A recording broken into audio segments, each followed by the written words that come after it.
The days of the renewals are always very hard for my family. This time it was extra hard for us because I had so much hope that they would come out this time.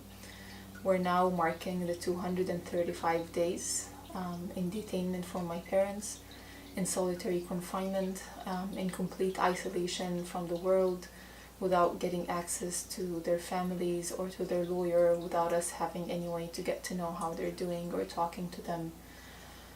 The last time my mom was in the court, the judge was kind enough to let her talk for a few minutes, and she complained that for the past 235 days she hasn't met anyone. She's been in complete solitary confinement in a really small room where she's only allowed to use the bathroom from 9 to 10 in the morning. She's also complained to the judge that the only other person she sees is another prisoner who has been verbally abusing her every day and has actually physically abused her in one incident and pushed her to the floor. My mother said that she's very scared that she would harm her, and that no one is there to see it and no one is there to help her. God had planned it that on this last hearing, my mother's hearing was postponed a couple of days, and it came that she was on the same day with my father, which she hasn't seen for months. I'm sure that they both, are very eager to see each other and to get to know how they're doing. According to our lawyer, when my mother came in and she saw my father, her face lit up and the smile was back on her face. She was very excited. She couldn't believe that she is actually seeing him. And she tried very kindly to ask the guards to, let them talk to each other. So in the beginning, they were just sitting a little bit close. She got to talk to him a little bit, but then they opened the door and she got inside. And of course, the first thing my father did was give her a big hug. And she couldn't hold her tears at that point.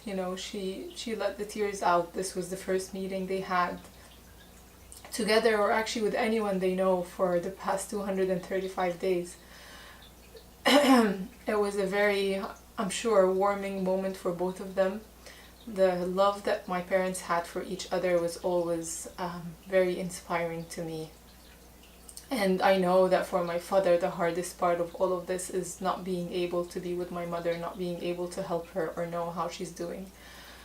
I can't even imagine what was going on through their heads at this moment. I can't imagine how beautiful that moment is for them to finally see each other, but it shouldn't be this way. It shouldn't be that they're waiting for 2 minutes to talk to each other and to let each other know that they're good. It should be that they're living together, they're with their family, they're seeing their granddaughters grow up. They should be free out here, just like every one of us. My parents have done nothing to deserve this kind of treatment, and actually no one in the world deserves this kind of treatment.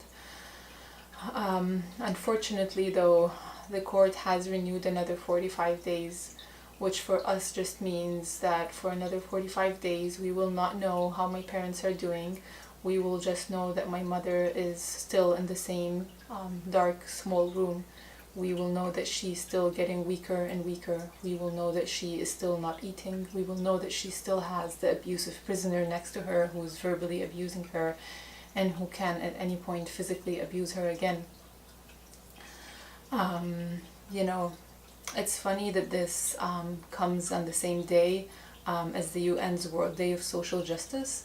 And at the same time, my parents are going through all of this, and not even just my parents. We have over 60,000 prisoners in Egypt who are also enduring the same, humanitarian situation.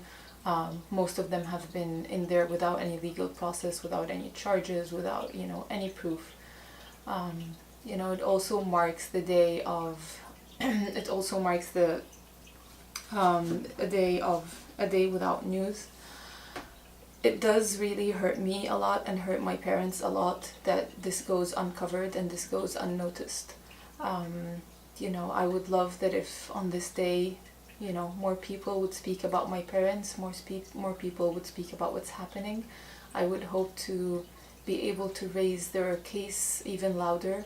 I know that that would make them happier, and that it would calm their heart to know that they're not forgotten, and that we are continuously praying for them, talking about them, raising their cases. There are days when I wish that I can just stay in bed and do nothing, but this is not a choice for me. I'm going to get out of bed every day, and I'm going to fight for my parents every day, and I'm going to keep speaking about them and speaking about their case and raising awareness. And I'm just going to keep hoping and praying that the next time they're going to be home here with us, with their granddaughters, doing what they should be doing. So I ask you all to pray for them, talk about them, raise their case, and if you're in any position to do anything to help them, please do, even if it's a small thing, even if it's just talking about them or letting people know about them. Thank you.